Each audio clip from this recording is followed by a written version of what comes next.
Hello everyone, my name is Noel Mamon. I am from Group 8 and today I will be talking about the book The Truth About Stories, a Native Narrative, Chapters 1 and 2 by Thomas King. So before I start, I'm just going to say that I'm reading off my notes in front of me here. So to begin with talking about the traditional Native oral story, Thomas King tries to express his way through literature and history and religion and politics, popular cultures and social protest, trying to clarify North America's um, relationship with its native people. So from the creation stories to personal experiences, historical anecdotes to injustices, racist propaganda to works of contemporary Native literature, Thomas King probes Native cultures' deep ties to storytelling. So what I'm going to be talking about um, from the book that relates most to me is like the theme of the book basically. So um, the main excerpt that resonated with me from was from the very beginning of chapter 1. So where it says, I'm just going to read off the text here that it says. So the truth about stories is that that's all we are. The Okanagan storyteller Jeanette Armstrong says, through my language, I understand I am being spoken to. I'm not the one speaking. The words are coming from many tongues and mouths of Okanagan people and the land around them. I am a listener to the language's stories, and when my words form, I am merely retelling the same stories in different patterns. So to native cultures, stories,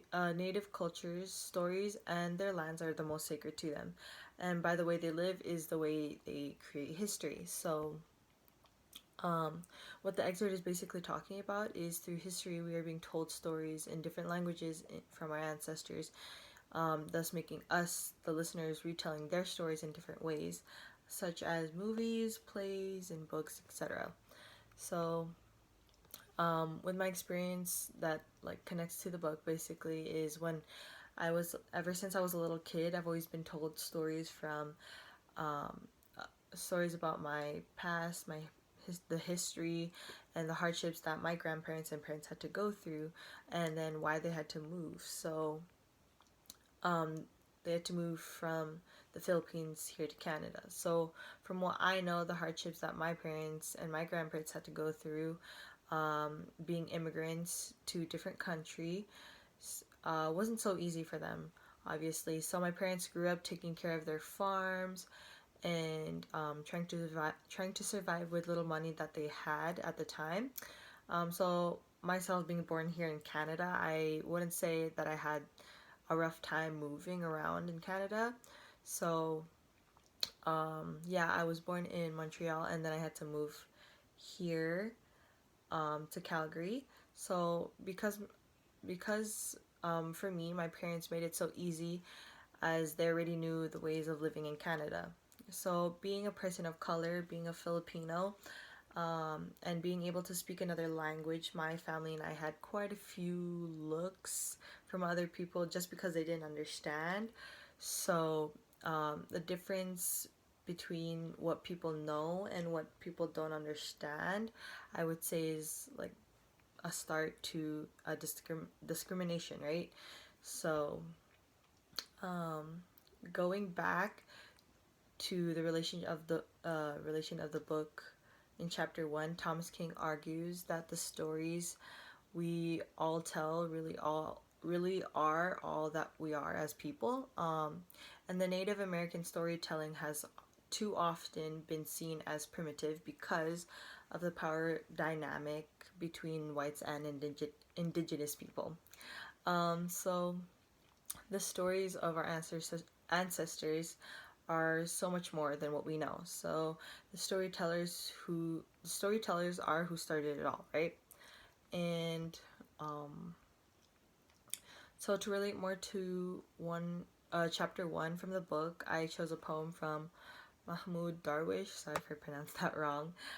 It's called "And We Love Life." So I'm just gonna read off the poem here. And we love life if we find a way to it. We dance in between martyrs and raise minaret for violet or palm trees. We love life if we find a way to it. And we steal from the silkworm a thread to build a sky and fence in this departure. We open the garden gate for the jasmine to step out on the streets as a beautiful day. We love life if we find a way to it. We plant, where we settle, some fast-growing plants and harvest the dead. We play the flute like the color of the faraway, sketch over the dirt corridor a nay. We write our names one stone at a time. Oh, lightning, brighten the night. We love life if we find a way to it. So straight up from the start, this poem is an immediate repetition of its title. This puts an extra emphasis on the message that Darwish is trying to portray, basically. So this message states that that we should enjoy life, and we must find a way to find our way to happiness. And if we do so, we will learn to love life, right? So in Darwish's eyes, he would also focus this journey to God through religion. And Darwish is telling people to appreciate the source that Earth provides, and for us to take advantage of them. So as needed, he tells throughout this poem that we must appreciate life, right? And find our way to happiness in life. So, and the earth the earth is our home, and we must also love our home as the native and indigenous people have loved their land. So the part where he says, "Play the flute like the color of the far away." Here, Darwish uses a simile to emphasize and compare the hopes and dreams that people hold to the future, and that their dreams will happen, right? And playing the flute represents one's goals or dreams, and the far away represents the future. And as we are the next generation, we should be working on bettering the future. So for the last part where he says, write our names one stone at a time, Darwish is suggesting that the influence of his religion will spread slowly despite the times of hardships during the Israeli and Palestinian conflict. He continues to keep his faith. His religion will prevail and will continue to grow by slowly rebuilding themselves. And what I like about this poem is that it has a very similar idea to Thomas King's influence about the times of hardship through religion and discrimination. So they have connections with each other, so with the poem and the book. With my experience connecting to it, you just have to learn to love life when through our ancestors, through what they already know and what they already have been through on this earth. So our homes and lands are such an important thing to life, whether it is to move from one country to another. We grow to love wherever our family may be. With the history that we carry, we tell in stories, right? So to conclude that,